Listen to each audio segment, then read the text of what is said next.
Et salut tout le monde, aujourd'hui je vous retrouve pour une nouvelle vidéo de chimie organique dans lequel on va corriger un exercice bien stylé. Après c'est également un truc qui du coup est bien dur. Globalement c'est quelque chose qui, alors encore une fois, est un peu à la limite du programme. Dans les faits je vais faire que réutiliser des outils que vous avez déjà pu voir dans le cadre du programme de chimie organique. Notamment on va refaire un petit peu de contrôle cinétique, donc on va revoir un petit peu de Diels-Alder, tout ça. Enfin quand je parle de contrôle cinétique, je veux dire on va rentrer dans un détail dans le contrôle cinétique, donc on va construire un modèle de réaction, etc. Vous allez voir, ça va être stylé. Tout ce qui n'est pas au programme, je vais essayer de vous le redétailler, de vous l'expliquer, parce qu'il y a des trucs qui l'étaient, qui ne le sont plus, c'est vraiment dommage. Sinon, avant, l'exo était encore plus cool. Et en même temps, là, on va faire des trucs qui sont, du coup, quand je dis que c'est à la limite du programme, qu'en soi, en toute rigueur, ce que je fais là, c'est du cours de M1. Maintenant, c'est nettement quelque chose que j'aurais pu voir tomber si bien guidé au concours. Je l'ai donné en call, ça s'est plutôt bien passé la plupart du temps. Euh, Parce que je guidais suffisamment bien les gens et du coup c'est un truc qui se fait bien. Et du coup je vais surtout faire pas mal d'analogies avec le cours de Diels-Alder puisque globalement c'est ce qu'on va faire là en fait. En gros on va faire, c'est-à-dire que vous voyez dans le cours de Diels-Alder vous avez a priori plusieurs produits possibles. Or en vertu de certaines règles, eh bien, vous avez créé un modèle de réactivité qui vous permet eh bien, de déduire quel produit vous allez obtenir parmi les quatre. Si vous en obtenez un seul, si vous en obtenez deux, dans ce cas quelle proportion vous les obtenez, etc. Machin. Et surtout qu'avec les produits majoritaires. Et là, en gros, on va faire exactement la même chose, sauf que du coup, on va faire de l'aldolisation d'Evans, et donc stéréosélective. Le deuxième truc qui est du coup très stylé ici, c'est que là, on va faire donc, bien de l'aldolisation dans laquelle on va obtenir a priori 4 stéréoisomères différents. Or, en fait, on va n'en obtenir qu'un seul. Et vous voyez, il y a beaucoup de manques en fait, de la chimie organique en prépa, où on introduit un fameux ligand chiral, un peu mystérieux, qui sort de nulle part. Et puis ce ligand chiral, vous ne savez pas trop ce qu'il fait, mais il modifie votre réaction de manière à ce qu'à la fin, vous n'obteniez qu'un seul stéréoisomère. Et on vous explique jamais trop comment. Là, l'objectif, ça va être de rentrer en détail dans ce processus un peu long et fastidieux, dans lequel on va être capable de trouver spécifiquement un stéréoisomère particulier. Voilà. Comme vous pouvez le constater, c'est ambitieux, mais écoutez, soyons ambitieux. Avant tout, donc je vais essayer rapidement de reparler de la stéréosélectivité, enfin de l'aldolisation des vannes. Alors en gros, donc l'aldolisation, c'est globalement simplement la création de liaisons carbone-carbone en alpha d'une cétone. Donc ça, c'est vraiment un cours que je vous invite à connaître archi si vous ne le connaissez pas très bien. Vous prenez une cétone, vous faites par acide base un énolate en déprotonant. Le pKa, je rappelle qu'il a connaître, c'est 20 pour une cétone et 18 pour un aldéhyde. Une fois que vous avez déprotoné, vous allez ici globalement un carbanion stabilisé, parce que vous voyez que vous avez la possibilité de représenter votre énolate sous cette forme-là. Et du coup, ce carbanion va pouvoir être parfaitement nucléophile et donc va pouvoir réagir sur un électrophile quelconque pour venir former ceci. Donc une création de liaison de carbone-carbone, voilà, tout à fait classique. Maintenant, alors là évidemment, j'ai créé aucun carbone asymétrique parce que ce carbone-là n'est pas asymétrique, parce que j'ai 2H. Maintenant, en fait, je peux créer ici un carbone asymétrique assez facilement. Il suffit que je parte de ce composé-là. Je vais le mettre symétrique histoire de ne pas avoir de soucis. Si je pars de ce composé-là, si je fais mon aldolisation, je vais finir par créer ce composé-là. Et là, cette fois-ci, j'ai eu la création d'un centre stérogène. Parce que du coup, ce carbone-là est désormais asymétrique. Et là, j'ai pris un électrophile quelconque, mais imaginons que je prenne un électrophile un petit peu particulier. Par exemple, imaginons que l'électrophile en question, ce soit ce truc-là. Donc ça, ce sera toujours mon nucléophile. Mon électrophile, ça va être ce truc-là. Je réalise donc mon aldolisation. Hop. Et puis, je vais obtenir un truc comme ça. Et là, cette fois-ci, je ne crée pas un, mais deux centres stérogènes, parce que j'ai un centre stérogène ici, et un centre stérogène là. Ok, et du coup, bah forcément, nous en tant que chimistes, on a bien envie d'essayer de contrôler un petit peu quelle bien configuration vont posséder ces deux centres stérogènes. Et du coup, alors, il y a tout un tas de. Alors, du coup, bon, c'est vraiment un cours entier de M1. Enfin, j'ai besoin un petit peu, mais il y a 3 mois sur l'aldolisation stéréosélective, donc je vais pas vous faire tous les modèles, tous les détails, tous les trucs. Tout de même, il y a un truc qui est vraiment connu et c'est un truc qu'on croise en fait en prépa. C'est du coup de passer par, j'ai un modèle d'Evans, passer par en gros une aldolysation d'Evans. Alors en fait, en gros, ça revient à pas faire l'aldolisation en partant d'un aldéhyde, d'une cétone qui ressemble à ça, mais d'un aldéhyde, donc Evans. Mais en gros, en passant par un truc qui ressemble à ça.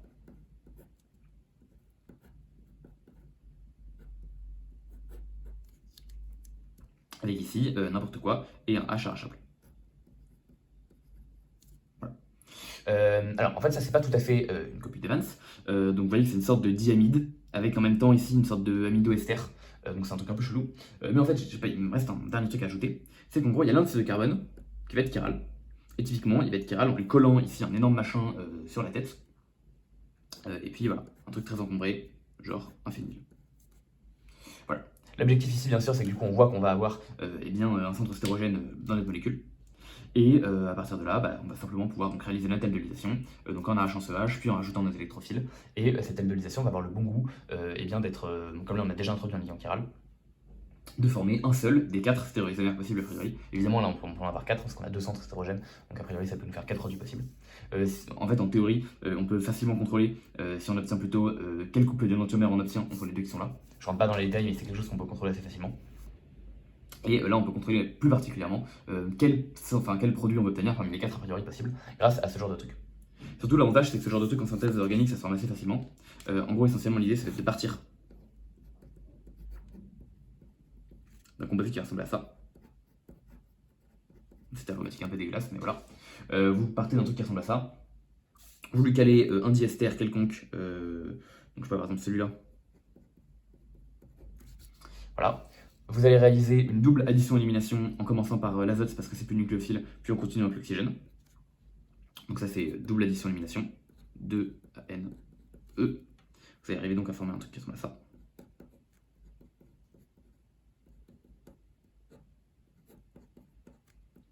Juste le fil. À partir du moment où vous avez ça, vous avez toujours un azote qui est nucléophile. Du coup, ça c'est simple. Il suffit cette fois-ci du coup de partir de votre aldéhyde, de votre cétone. On va dire qu'on part d'un aldéhyde, c'est simple. Il suffit donc de partir de votre aldéhyde. Votre aldéhyde, vous l'oxydez en acide carboxylique par exemple. Donc vous partez de votre aldéhyde en parallèle. Merde. Vous l'oxydez en acide carboxylique. Donc avec un oxydant aqueux style, je sais pas, Jones, ça marche très bien. C'est tout juste MnO4.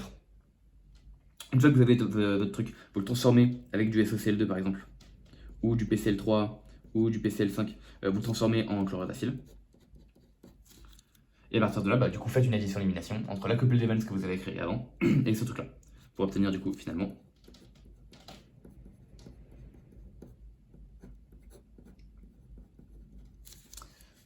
votre futur énolate d'Evans. Et enfin, du coup, une fois que vous avez aldolysé et que vous avez le stéréoisomère qui vous intéresse,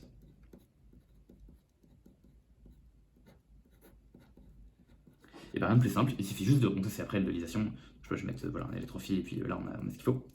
Et ensuite, une fois que vous avez ça, il suffit juste en fait de réduire votre bazar donc avec un réducteur un peu fort, genre LiALH4, et vous obtenez directement un alcool.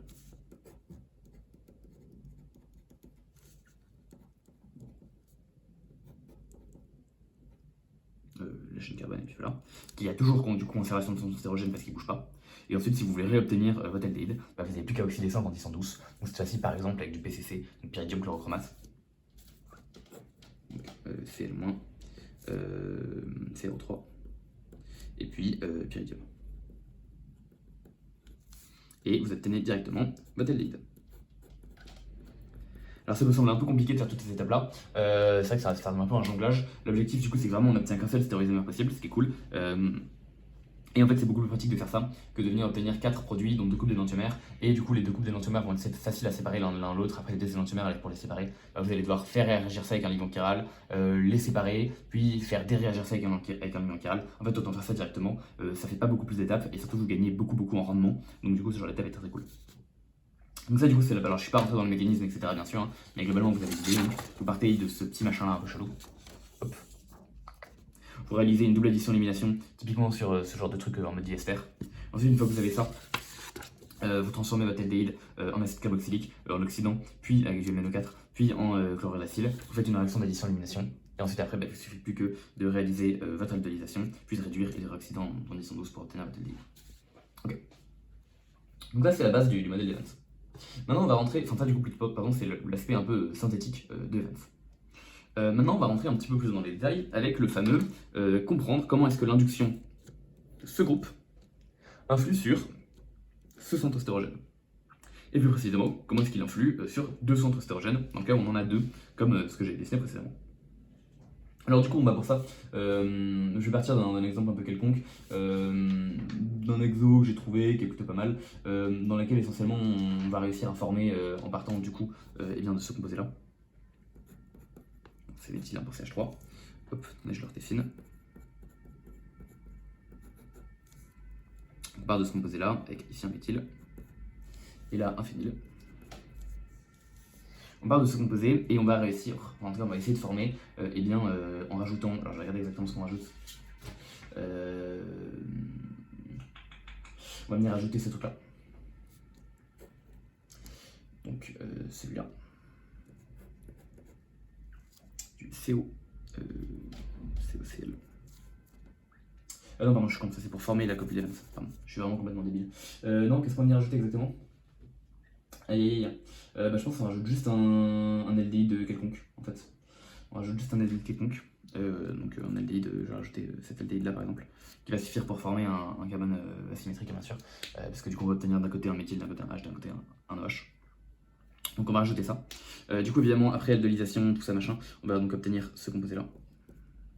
Alors j'ai juste marqué N entre crochets pour éviter d'avoir redessiné toute la copule à chaque fois. Voilà. Et du coup là on a bien 200 testérogènes. Et l'idée c'est donc qu'on va essayer de comprendre l'induction et bien du coup de la copule d'Evans, donc du N entre crochets, sur ces deux centres là. Alors bon avant tout, donc pour arriver à ce composé là, donc je vous ai déjà expliqué comment est-ce qu'on fait, on part de la copule, on rajoute le diester et puis après voilà, on rajoute le diester et on se débrouille. Ensuite après on transforme donc bien notre aldéhyde en chlorure d'acide et puis on ajoute et puis on obtient ce qu'il faut. Donc ça je ne rentre pas dans les détails, c'est un truc qu'on a déjà pu voir suffisamment. Maintenant concernant la ligne ici qu'on a rajouté, on va d'abord dans un premier cas essayer de former l'énolate en partant du coup de ce truc là.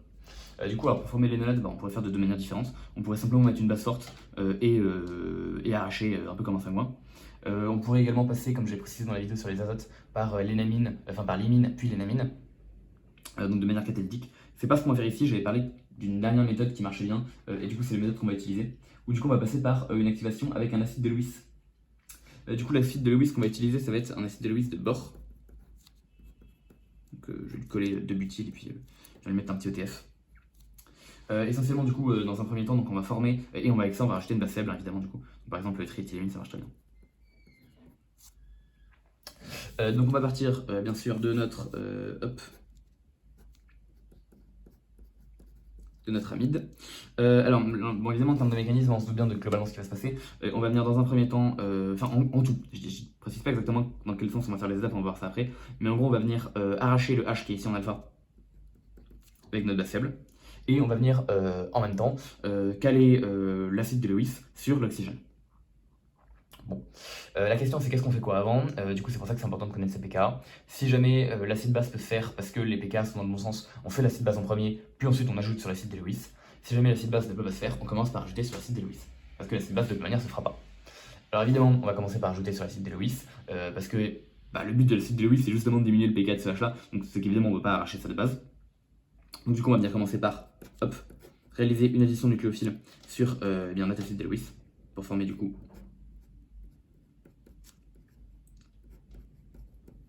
un truc avec un bore, un OTF et puis 2 NBU. Alors évidemment notre bore ici est chargé négativement parce qu'il a 4 doublés. Du coup OTF va partir, ça tombe bien, c'est un super groupe partant. On va faire une élimination. B, NBU, 2. J'ai oublié les charges positives ici. Plus OTF-. Et enfin du coup, à partir de là maintenant, on va être en mesure du coup d'arracher le H ici parce que grâce à l'activation par l'acide de Lewis, on a abaissé le pKa du H en alpha. Et donc enfin, grâce à la triéthylamine, pas de charge ici, on va être capable de faire une acide base pour venir former notre énolate. Alors ici, il y a un truc qui est intéressant, c'est de se demander à quel point est-ce qu'on va avoir un énolate qui va être Z ou un énolate qui va être E. Parce qu'en effet, a priori, je pourrais dessiner mon énolate comme ça. Mais je pourrais également le décider comme ça. NBU2, B, NBU2. Ok. Donc cette énolate, on va l'appeler Z, cette énolate, on va l'appeler E. Essentiellement parce que le méthyle est du même côté que l'oxygène, et le méthyle n'est pas du même côté que l'oxygène. Alors on peut se demander lequel on forme. En fait, intuitivement, vous allez former celui qui est le moins encombré. Du coup, en gros, vous allez regarder quel groupe est le plus gros entre l'oxygène et l'amide. Alors malgré le fait qu'on ait un bore et tout, et qu'on pourrait penser que le bore il est très gros, parce qu'il y a 2 N-butyl à côté, en fait l'amide est quand même vraiment très grande, parce que l'azote ça prend beaucoup de place. Et du coup, globalement, vous allez plutôt former le Z. Donc vous allez plutôt former le méthyle, qui n'est pas du côté de l'amide. Donc vous allez former celui-là. Ici du coup, donc c'est bien important de d'abord faire réagir avec l'acide de Lewis, puis ensuite de faire réagir avec la base. Un dernier truc que j'ai écrit ici, c'est que j'ai écrit ça comme une addition puis une élimination. Et j'ai pas écrit ça comme directement une substitution. Alors pourquoi? Quelle est la limite entre les deux? Quelle est la validité? En fait, vous voyez que globalement, si vous dessinez, donc ici encore une fois les coordonnées réactionnelles, le produit, tout ça, et que là vous partez donc de votre réactif et que là vous partez de votre produit, eh bien la substitution c'est un maximum local ici. Ah, pardon. Alors que l'addition-élimination, je la fais un peu plus basse pour pas faire sur le même dessin, mais l'addition-élimination ça va être un truc avec un léger creux. Alors, le creux peut être plus ou moins léger, il peut être très important, il peut être très petit. Globalement, vous voyez que si c'est très important, vous allez passer par une addition-élimination. Si vous n'avez pas de creux, vous allez passer par une ASN. Maintenant, il y a des cas un peu limites où globalement votre creux il est tout petit. Donc, on peut se demander si, genre typiquement, si j'ai un truc qui ressemble à ça, bah, ouais, je n'ai pas vraiment de creux, je n'ai pas vraiment de bosse non plus, j'ai un plat. Est-ce que du coup, je fais une SN, est-ce que je fais une addition-élimination? Globalement, on ne fera pas jamais vraiment trop chier dans ce genre de cas un peu précis. Si jamais vous faites une SN, si vous faites une NE, on ne fera jamais vraiment trop chier. Moi, mon conseil, c'est de quand même faire une addition-élimination dans ce cas-là. C'est pour ça que je l'ai fait. Globalement, parce que le bord peut en fait être tétravalent. Comme le bord peut être tétravalent, du coup, cette espèce-là existe. Elle est isolable. Alors, je dis pas qu'elle est très stable, hein, je dis juste qu'elle est isolable. Et comme elle est isolable, bah, on va avoir un minimum local d'énergie, et donc on va passer par une addition-élimination. Globalement, c'est ce que je répétais sur des anciennes vidéos de la chaîne, comment trancher entre SN et addition-élimination. Je l'ai déjà fait plusieurs fois, peut-être limite un jour je ferai juste une 2-5 minutes dédiées à ce cas-là. Mais en gros ici, si jamais vous pouvez avoir une liaison de plus, donc typiquement vous êtes à X3, vous allez passer par une addition-élimination. Si jamais vous ne pouvez pas avoir de liaison de plus parce que vous êtes à X4, vous allez passer par une SN. Et si jamais vous êtes déjà à X4 mais que vous pouvez être hypervalent, vous allez aussi passer par une addition-élimination. Donc c'est typiquement ce qui explique qu'on fait des additions-éliminations plutôt sur le silicium, même si encore une fois entre SN et ANE, voilà, quand on a des plateaux, on ne fera pas trop chier si vous faites un peu. Enfin bon, bref. Parenthèse fermée, on forme donc du coup ce produit.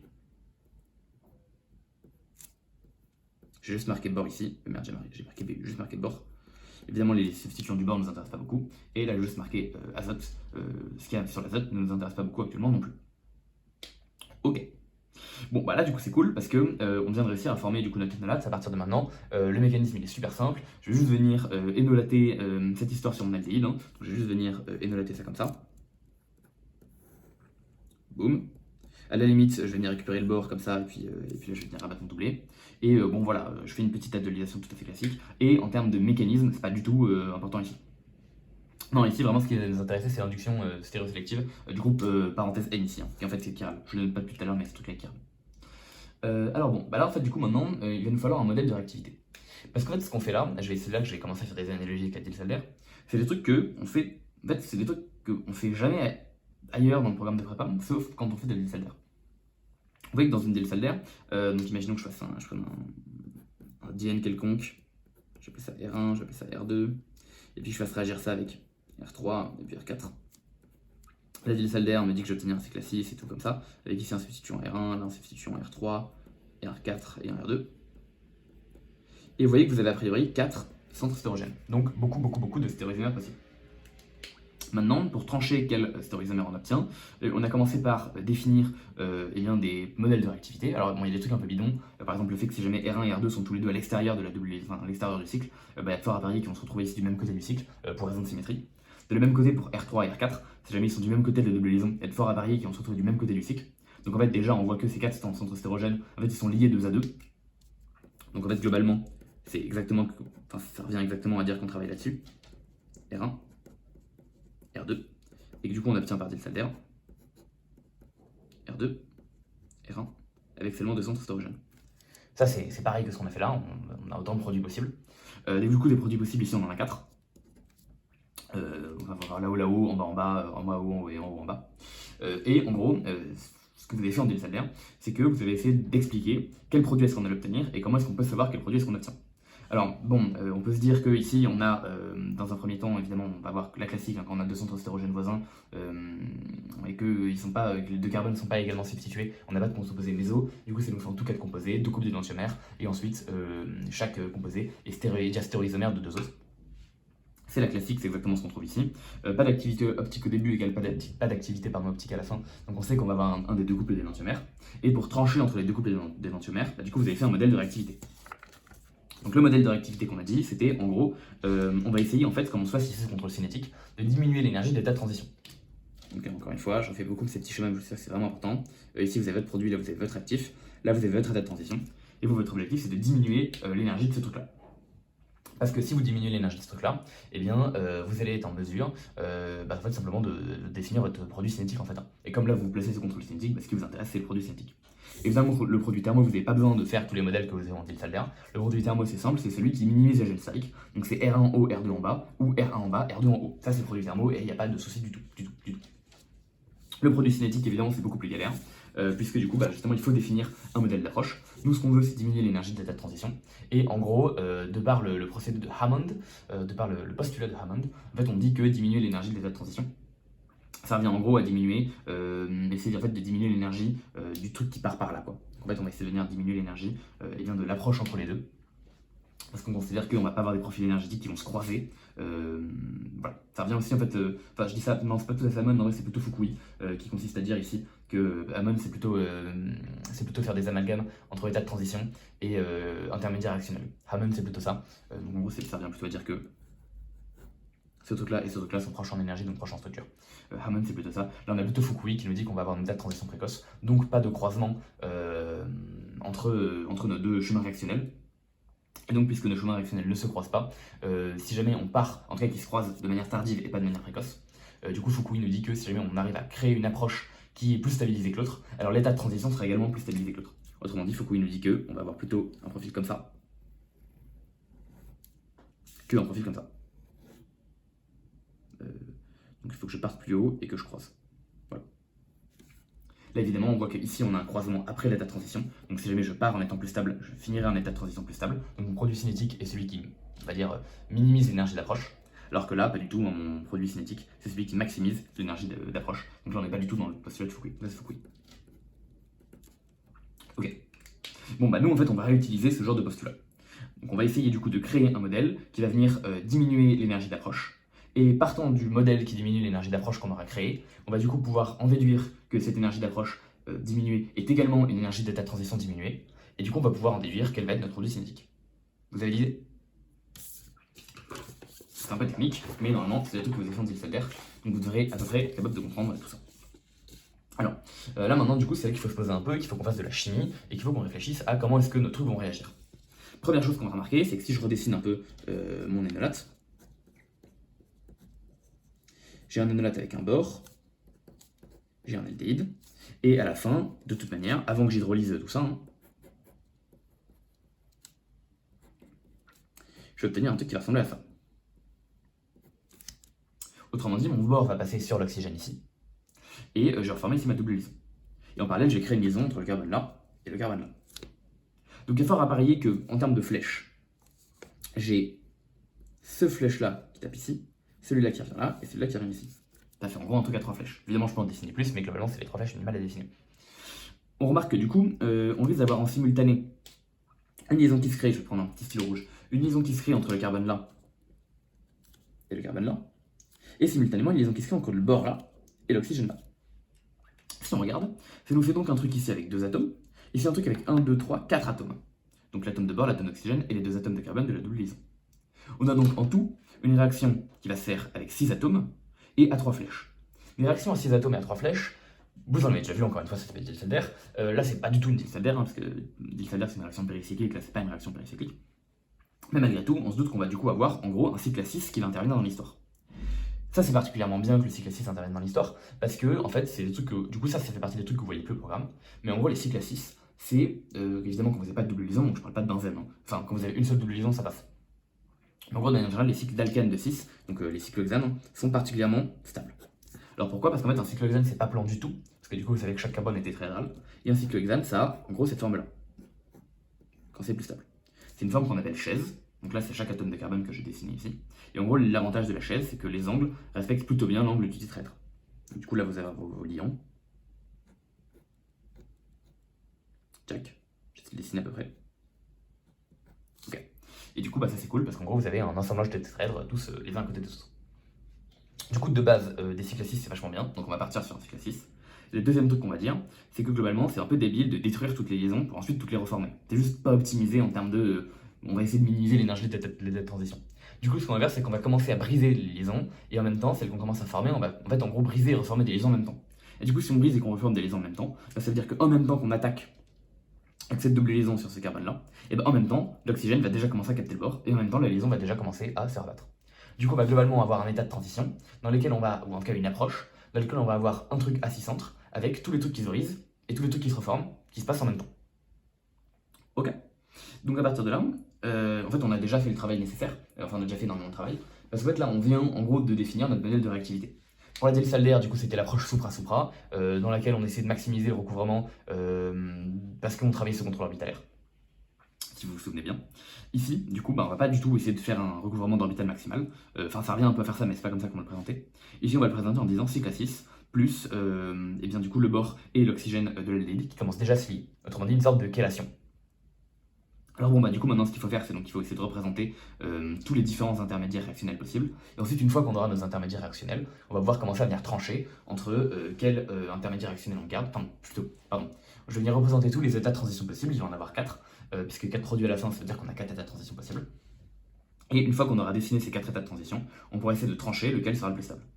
Pour la dialyse d'air, ça revient en gros à faire approcher donc votre diène et votre diénophile de bas en haut, de haut en bas, et puis en les tournant. Vous voyez que ça vous fait bien 4 trucs possibles. Et en fait, en général, vous en avez 2 qui sont plus stables, c'est les produits endo. Ok. Donc c'est comme ça que vous tranchez sur la stabilité. Donc pour la dialyse d'air, vous regardez les recouvrements pour savoir que vous allez vous approcher de manière supra-supra, et vous regardez la règle endo pour savoir que vous allez obtenir tel stéréoisomère. Voilà. Ok. Alors bon, bah ici du coup on va dessiner une chaise. Alors les chaises à dessiner, bon ça peut être éventuellement un peu galère. Globalement, moi je vous conseille d'essayer simplement de dessiner les atomes. Donc là on commence par dessiner l'aldéhyde. Ensuite, l'aldéhyde, il va vers le bord. Le bord, il remonte vers son énolate. Et l'énolate, il redescend. Ok, alors ça, je vais le dessiner 2 fois. Vous allez comprendre pourquoi après. Check. Vous notez que pour le moment, j'ai mis aucun substituant. Et en fait, là, j'ai dessiné 2 produits, enfin, 2 états de transition. Et en fait, on pourrait se demander quels sont les 2 autres. L'idée, c'est qu'on veut bien en avoir 4, parce qu'en gros, ici, on voit qu'on a une dissymétrie de chaque côté de l'aldéhyde et de chaque côté, de l'énolate. C'est-à-dire que les 2 côtés de l'énolate et les 2 côtés de l'aldéhyde ne sont pas équivalents. Typiquement, si j'avais de l'acétone, là, dans ce cas, les 2 côtés de l'acétone seraient équivalents, si j'avais un truc comme ça.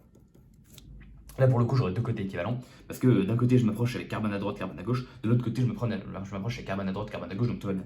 Là, d'un côté, j'ai carbone à gauche, hydrogène à droite, de l'autre côté, j'ai hydrogène à gauche, carbone à droite, donc vous voyez que c'est pas les mêmes côtés. Et du coup, en fait, en gros, on comprend que ce qu'il va devoir faire, c'est que soit je m'approche, quitte à nommer les faces, autant les nommer faces-ci et faces-ré, parce que c'est comme ça qu'on fait, mais ça, limite, c'est pas le plus important. En gros, l'idée, c'est que si jamais j'appelle ces 2 faces, les faces A et les faces B, je peux m'approcher avec, sur la face A de mon énolate, avec soit face A, soit face B de l'aldéhyde, soit sur la face B de l'énolate, avec soit face A, soit face B de l'aldéhyde. Donc, quand on a bien 4 produits possibles. Donc là, du coup, on voit que globalement, j'ai représenté une face. Alors, bon, je vais faire bouger mon aldéhyde parce que c'est plus simple que faire bouger mon énolate. Donc là, en gros, j'ai représenté une face en particulier de mon énolate, qui est du coup la face genre avant, on va dire, la face A. Et du coup, mon aldéhyde, je vais le faire bouger ici de côté. Donc en gros, là, j'ai mis, si vous voulez, l'aldéhyde devant l'énolate. Et après, du coup, il faut que je fasse l'inverse, donc il faut que je fasse l'aldéhyde derrière.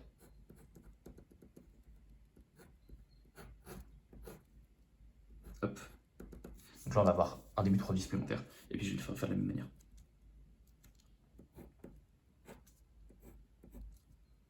Alors, je ne suis pas le meilleur dessinateur de chaises. Cette chaise, la dernière, est même particulièrement horrible. Je vais peut-être la redessiner parce que celle-là est vraiment moche. Et c'est quand même important de bien voir. J'ai mon oxygène ici. Hop. Ok, voilà. Bon, c'est à peu près ok. On arrive à capter nos 4 chaises. Alors à partir de là, en fait, on voit pas encore bien en quoi est-ce qu'elles sont différentes parce que j'ai pas encore bien mis mes substituants. Donc maintenant, on va devoir caler les substituants. Alors, concernant le bord, bon, bah, c'est bien simple, les substituants. J'ai du NBU. Je respecte mon tétraèdre. Pourquoi est-ce que je respecte mon tétraèdre? Parce qu'on est d'accord que mon bord est AX3, donc il est plutôt censé être juste triangulaire plan.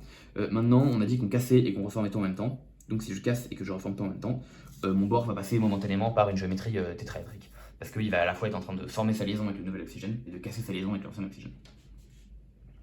Ensuite, une fois que j'ai fait ça, je vais commencer par mettre les substituants sur l'énolate. Donc les substituants sur l'énolate, globalement, on va avoir évidemment l'ami dur, donc le N. Alors le N, on a vu qu'il allait plutôt partir sur cette double liaison-là, enfin sur ces carbones-là, et que, bon bah évidemment, parce qu'on a un truc qui est globalement triangulaire, en fait on n'a pas trop le choix, on va devoir le mettre vers le bas.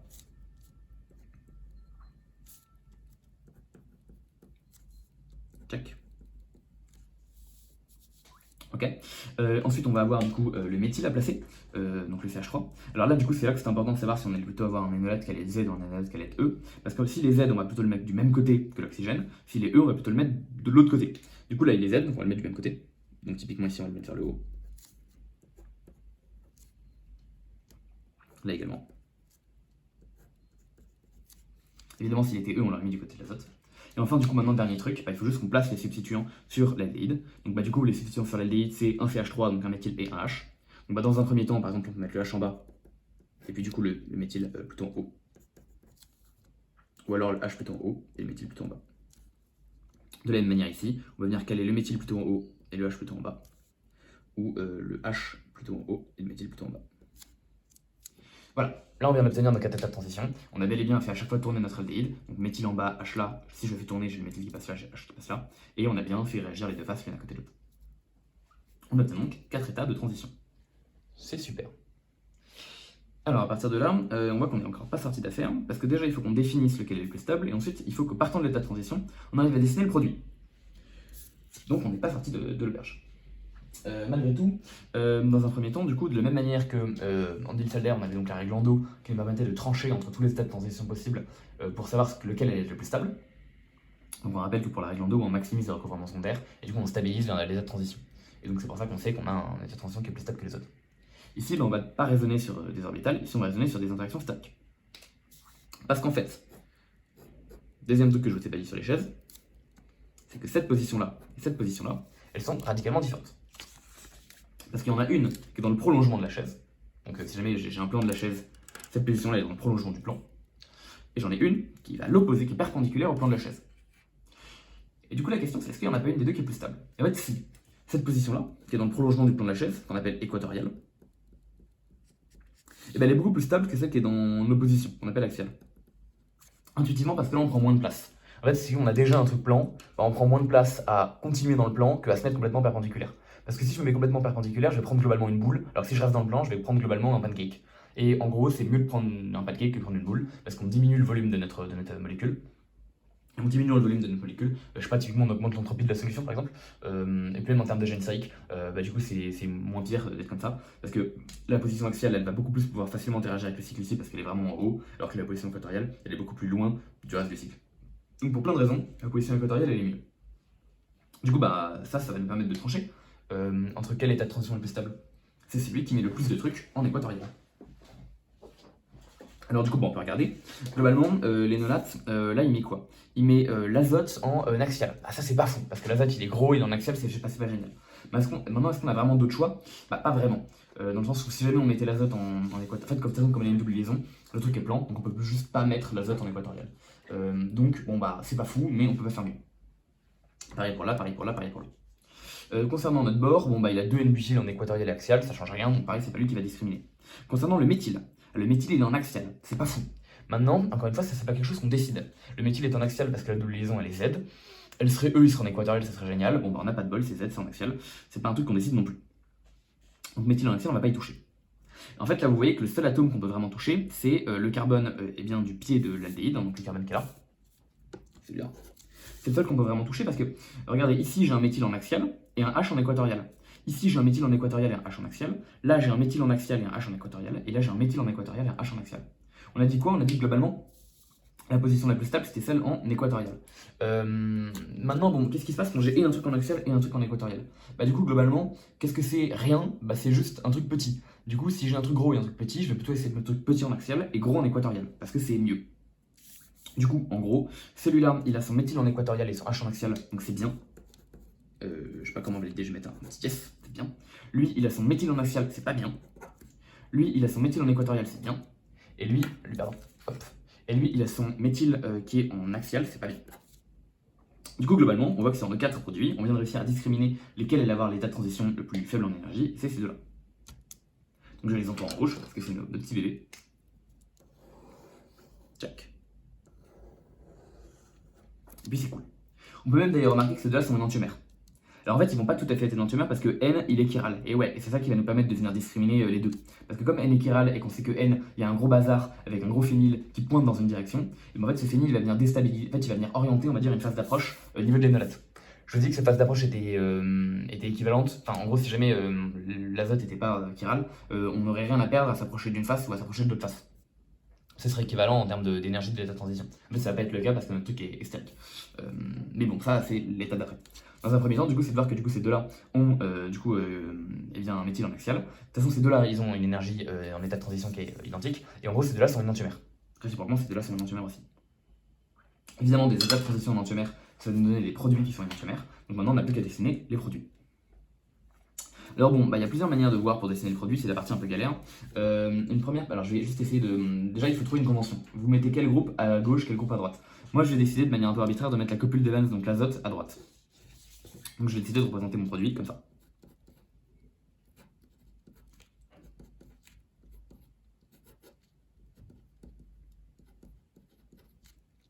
Tchac, tchac.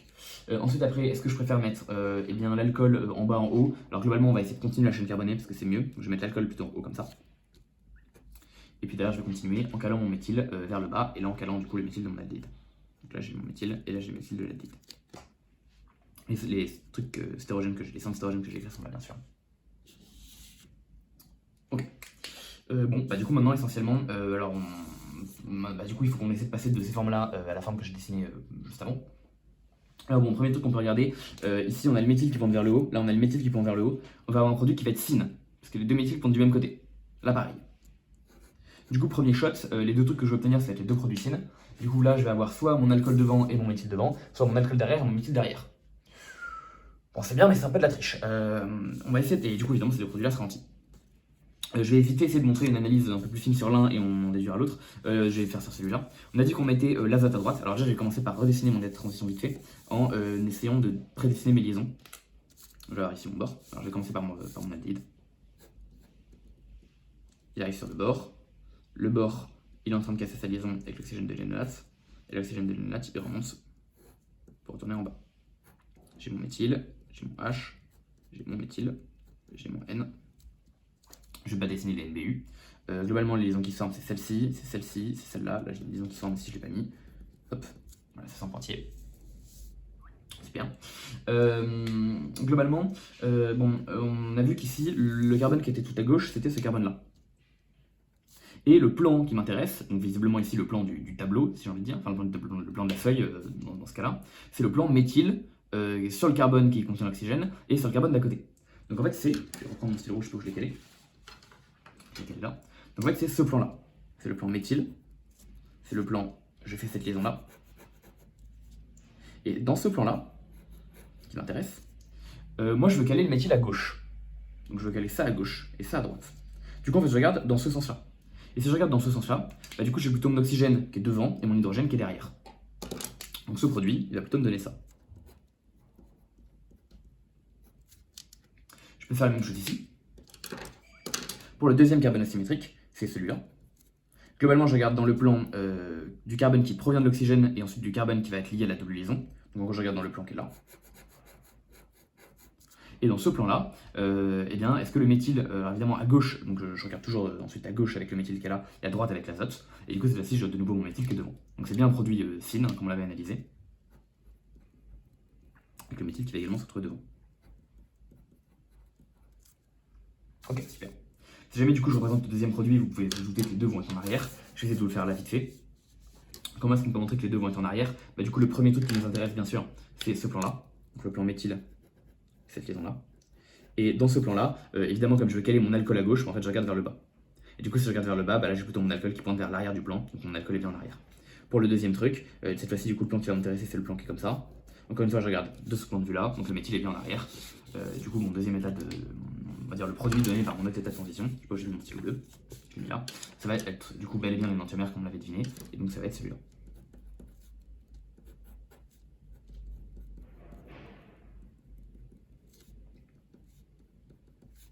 Hop. On peut se douter que du coup les deux derniers qu'on a dessinés, ça allait être des produits qui allaient être alternés, donc devant derrière ou derrière devant. Alors encore une fois, on pourrait s'amuser à savoir lequel va être derrière, lequel va être devant.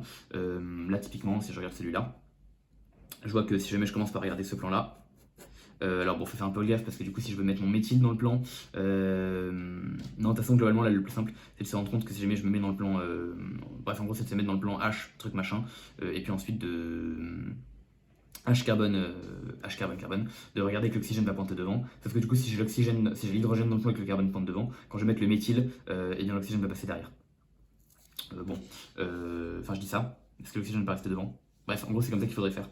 Je vais pas les redessiner, on pourrait s'amuser à les dessiner, je pense que vous avez capté comment faire. C'est pas le plus important. Sinon, au pire des cas, la technique qui marche à tous les coups, c'est simplement de regarder si les carbones sont R ou S, et ensuite du coup de reporter. Donc là typiquement je pourrais regarder si ce carbone là va être R ou S, et puis bah, ensuite je reporte sur ma molécule. C'est un peu plus long, et perso je préfère la technique avec les plans que j'ai essayé de vous dessiner. C'est plus rapide, c'est plus élégant, c'est un peu plus chimiste, mais non, enfin, non, je dis ça, c'est même pas forcément plus chimiste. Juste bon, moi je préfère parce que c'est plus rapide, mais dans les faits, si vraiment vous êtes perdu, que vous n'êtes pas sûr, revenez aux descripteurs stéréochimiques, ça marche à chaque fois. Juste perso, les descripteurs stéréochimiques, je me gourre une fois sur deux, donc bon, bah je préfère faire ça que de me gourer une fois sur deux. Et bah là, du coup, on vient de comprendre un truc super. On vient du coup de réaliser que ces deux-là, ce sont donc les deux produits qu'on va obtenir si N n'est pas chiral, puisque ce sont ces deux produits qui ont leur état de transition qui est la plus faible. L'énergie, pardon, l'état de transition qui est la plus faible. Donc on obtient les deux produits sin. Ok. Alors maintenant, c'est un poil plus complexe. Il y a un dernier truc à rajouter. C'est le fait qu'en fait, on ait un azote qui soit chiral. Et le fait qu'on ait un azote chiral, bah, ça va venir déstabiliser l'un des deux états de transition. Puisqu'en fait, ici, on n'a pas des états de transition qui sont entièrement. Alors là, ça va être un poil plus compliqué, mais en gros, bah, faut juste représenter l'azote et essayer de regarder de quel côté se trouve le phényl pour ensuite savoir quel état de transition va être le mieux, quoi. Quel état de transition va être le mieux. Alors bon, donc bah, du coup pour ça il faut que je vienne récupérer ce que j'avais fait plus haut, donc globalement ce que j'avais fait par là. On voit que le phényl il va plutôt sortir vers devant, et du coup si le phényl sort plutôt vers devant, on va essayer en gros de s'ajouter plutôt de l'autre côté. Donc on va plutôt s'ajouter et bien vers derrière. Du coup on va obtenir plutôt ce produit là. Ça c'est un truc qu'on arrive à analyser assez bien. Si jamais le phényl et le méthyle pointent vers devant, ça encombre la face de devant et donc on va s'ajouter vers derrière. Essentiellement, c'est quelque chose qu'on peut retrouver ici, où du coup, alors c'est un peu galère, mais en gros, il faut redessiner bien l'azote. Et en fait, il y a l'un des deux où l'aldéhyde va s'approcher du côté du méthyle et du phényl, et l'un des deux où l'aldéhyde va s'approcher du côté opposé au méthyle et au phényl. Et a priori, celui où il s'approche du côté opposé du méthyle et du phényl, bah, du coup, c'est celui qui aura l'état de transition le plus faible, parce qu'on va diminuer la gêne stérique de l'état de transition, et ça va donner ce produit-là. Donc si je me souviens bien, ce produit-là, on a dit que c'était lui. Et donc lui, du coup, il est censé s'approcher de la face opposée. Autrement dit, si on dessinait l'azote, ce sera un poil technique, mais si on dessinait l'azote, ici, complètement, en fait on verrait que le phényl et le méthyle pointent de l'autre côté, donc pointent par là-bas. À l'inverse ici, on verrait que l'azote et le phényl pointent de ce côté-là, et donc ce sera pas faux. Voilà. Ok, bah c'est cool. C'est cool parce que du coup bah, on vient de réussir à trouver que le produit le plus sérosélectif c'était lui, enfin je veux dire le produit majoritaire c'était lui. À partir de là du coup on se souvient de ce qu'il faut faire, on a juste à réduire puis à oxyder en conditions douces, et on a donc réussi à faire une aldolisation sélective, stéréosélective, pardon, pour obtenir ce composé-là. Et uniquement ce composé-là, qu'on peut se douter qu'il va être très pur, et en effet il va être plutôt très pur. D'ailleurs juste ma belle, ici j'ai mis des OH, techniquement ce serait des OB, juste si on fait... Merde, je l'ai pas dessiné. Ok, c'est ce composé-là qu'on va obtenir. Et juste ici du coup je vous ai mis des OH, en fait techniquement c'est pas des OH qu'on a, c'est des OB, NU2, NBU2 pardon. Juste si jamais on fait une hydrolyse acide, on obtient OH, évidemment. Ok, bon bah vous voyez ça fait 43 minutes, on a quelque chose qui est assez dense, un exo qui est assez dense. J'essaie de récapituler un peu tout ce qu'on a pu faire jusqu'à présent, tous les arguments, tout ça, mais là dans les faits je dirais rien de plus, vous avez tout ce qu'il faut dire. Globalement, on a donc ici vu une aldolisation stéréosélective par le modèle d'Evans. Une aldolisation, donc c'est un truc assez classique, on va venir créer une liaison carbone-carbone en partant d'un aldéhyde ou d'une cétone qu'on va venir transformer en anolate avec une base forte pour ensuite réaliser une addition carbone-carbone. Ok, c'est un truc qu'on peut essayer de rendre stéréosélectif parce que en fait assez facilement on peut créer des carbones asymétriques lorsqu'on va venir réaliser des aldolisations. Pour essayer de contrôler un peu la stéréosélectivité de ce truc là, on a donc tendance à ajouter des copules d'Evans, donc un truc comme ça. Pour créer ça, essentiellement, on part du coup pas vraiment un diol, mais on a à la fois une amine et à la fois un oxygène qui sont présents sur deux carbones voisins. On va venir faire réagir ça avec un diester. Une fois qu'on obtient cette sorte de copule d'Evans, on va venir transformer notre aldéhyde en chlorure d'acide. Donc pour ça, on l'oxyde en acide carboxylique, puis on le transforme en chlorure d'acide avec du SOCl2 par exemple. On réalise l'addition-élimination, on a ce qu'il nous faut. Après, du coup, on a juste à déprotoner, à réaliser l'aldolisation, et puis ensuite à venir réduire avec le LIA et l'H4, puis réoxyder en condition douce pour obtenir notre aldéhyde. Ok, super. Dans le cas présent, du coup, cette fois-ci, on a essayé d'entrer dans les détails et de comprendre pourquoi est-ce qu'on obtenait tel stéréoisomère. Du coup, pour ça, on a dû d'abord, dans un premier temps, essayer de former les nolates. Donc, du coup, pour former les nolates, essentiellement, on a réutilisé la technique, la bonne vieille technique de la base faible plus de l'acide de Lewis pour venir activer, exalter l'acidité des H qui sont en alpha de l'acétone. On a réalisé une addition et élimination sur l'acide de Lewis avant de réaliser la déprotonation, parce que si on pouvait directement déprotoner, on n'aurait pas besoin de l'acide de Lewis. On a bien fait une addition et élimination parce que le bord peut être tétravalent, même si dans les faits, si on fait une SN, on ne vous casserait pas la gueule. Ensuite, à partir de là, on a dû définir un modèle de réaction. Du coup, on a essayé de capter qu'avec le théorème de Fukui, avec le modèle de Fukui, quand on se passait sous contrôle cinétique, eh bien, on pouvait essayer de considérer qu'on avait un état de transition qui était précoce, et donc qu'on n'allait pas avoir de croisement eh bien, entre nos deux coordonnées réactionnelles avant l'état de transition. Ça, c'est très important parce que du coup, ça veut dire que l'approche qui favorise, l'approche qui diminue l'énergie, va également conduire à l'état de transition qui diminue l'énergie. Et du coup, in fine, à notre produit cinétique. Du coup, le produit cinétique, c'est celui qui diminue, alors de manière générale, le produit cinétique, c'est celui qui diminue l'énergie de l'état de transition. Et dans le cadre du théorème de Fukui, le produit cinétique, c'est celui qui diminue l'énergie de l'approche. À partir de là, on a donc dû définir un modèle d'approche qui va essayer de venir minimiser l'énergie de cette approche, justement. On a remarqué qu'on avait... Hop, je remets ça. On a remarqué qu'on avait à la fois des liaisons qui allaient se créer, des liaisons qui allaient se former, et pour diminuer l'énergie d'approche, on a essayé de créer et de déconstruire tout en même temps. Ça nous a mené à voir qu'on avait en total 6 centres qui allaient interagir entre eux. Et du coup, 6 centres qui interagissent entre eux, ça nous fait globalement du cyclohexane, et ça nous fait du coup une sorte de chaise. Ça, on a vu que c'était quelque chose qui était particulièrement stable, parce que tous les atomes de carbone étaient bien tétraédriques. On a donc fait approcher notre aldéhyde et notre énolate de toutes les manières différentes possibles, ça nous en fait 4, parce qu'il y a 2 faces sur l'aldéhyde et 2 faces sur l'énolate. Ça nous a donc conduit à 4 états de transition.